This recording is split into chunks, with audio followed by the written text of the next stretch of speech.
vas zanima, kako z zelenjavnega vrta preženete voluharja.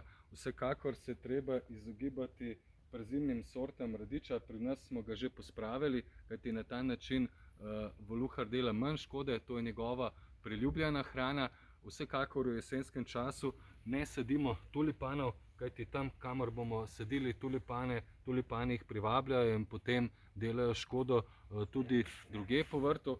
Jaz pa sem ugotovil, da močan vonj organskega gnojila Biogrena odganja voluharja, in to organsko gnojilo v obliki pelet potem posipam v rove, pognojim tudi po gredicah in gnojilo rahlo vkopljem v tla in praktično na ta način ugotovim, da se voluhar raje umakne z gred, kot pa dela samo škodo. No, navsezadnje veliko voluharjev pohrustajo tudi domači mački. Pri nas v ozadju vidite, imamo tudi te drog za ptice ujede, ki voluharja veselo lovijo.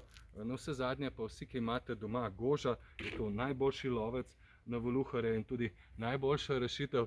Vsekakor obstajajo tudi druge rešitve. Predlagam, da proti voluharju ukrepate že jeseni in boste imeli potem manj težav tudi v spomladanskem času.